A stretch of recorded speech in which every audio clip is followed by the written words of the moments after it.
When I tell you about NiKo in 2025, what's the first thing that comes to your mind? This? For the moment. NiKo's gonna find his back Exertion turns. got another. Hang on now, dude. 2v5. They've got low health. We're getting nervous. Oh, there's only one left. This. They can't turn this around. NiKo in between two. They're both turned and he misses. Or maybe this. Rene, can you get banana please for me? Yes. Guys, I'm holding coil. Blue. Banana, Ilya. Banana, Ilya. CT, Ruiz, and banana. banana. I peek CT and you, Nico. Kill banana. Okay, I'm I think I'll do that, yeah. Banana Guys, I one. need to pick CT. CT, Ruiz, banana. Side.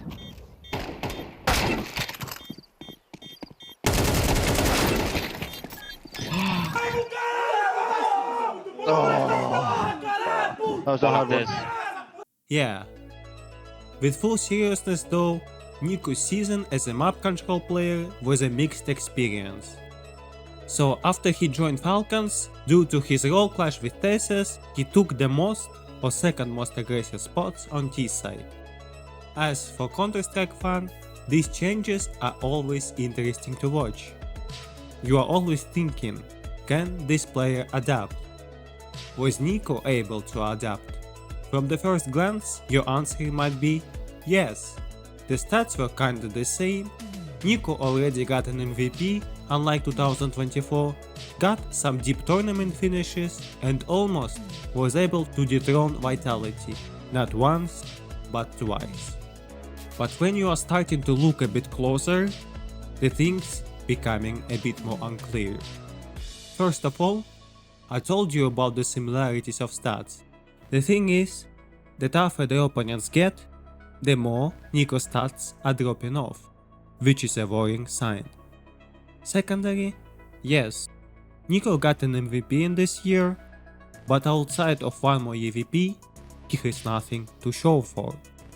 Basically, despite deep tournament runs with Falcons, he was never mentioned as a key reason for this success. It was others, moneybag or even Tessus. And third, he has a great knowledge and feel of the game, yet sometimes he looks completely lost and got hardly outplayed. Despite him completing his transition to a map control player, it's important to note that the most drastic positional changes happened on two maps. Mirage, where he was playing a lurk roles, and especially his place around A side became iconic. Oh, Guardian's posted as well. He almost spotted that climb off the top of the ticket booth. That could have been dangerous. Instead, now he's caught. Second player peeks in through the connector and a nice bait on the site from Order. But NiKo, 2 shots and 2 kills. Oh, NiKo! He finds all 3 on the A site. And FaZe Clan, they get that reset. And Ancient, but he was playing around B, but really dictates where he wanted to go for play or when he remains passive, and this was applied for both sides. And when you look at his opening kills rating on Mirage, and drop off on a T side is seen immediately, but on Ancient and first you might think that he plays better this year. Yet again, the harder opponents became, the lower NiKo rating goes. To add some clarity to a Mirage case, his performance generally remains the same and his T-side rating actually improved. The main concern here is how low his opening kills rating.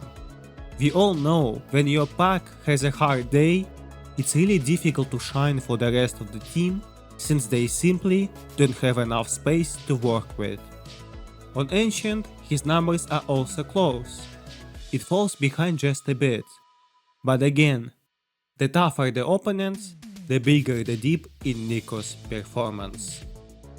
With that being said, it's surprising to see NiKo drop-offs on rating on the Inferno, and especially on Nuke, where his numbers plummeted and he wasn't even close to conversation for the best outside player of the first season of 2025, despite being known for exact those roles. Let's look at some in-game clips. The most memorable game would be probably the Grand Final vs Mouse on a Cluj. On the 4th map on the 2nd round, NiKo gets an ace against a NiKo. For the rest of the half, he would add only one more frag. He was giving his life for free, tried to make a desperation moves, and even when he had his chances, he wasn't able to capitalize. Let's have a closer look at him after changing the sides.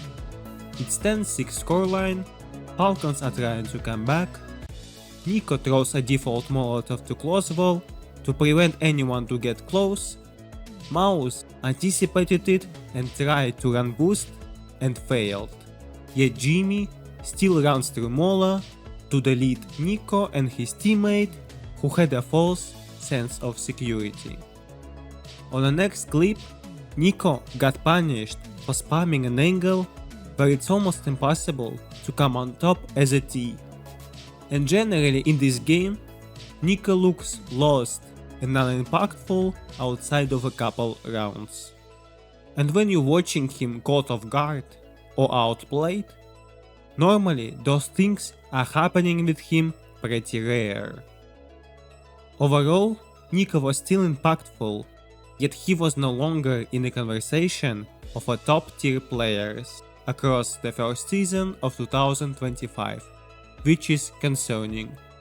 It seems like that Kiyosuke will play all of the most aggressive roles, so NiKo's experiment is most likely over. Personally, I prefer to see him in his natural roles, since he was able to impact the game in the mid or late round situations like no others. So we will see if his drop-off was due to role swaps or he is losing his grasp of the game. Thank you so much for watching. If you enjoyed this video, please like and subscribe, and see you next time. Peace.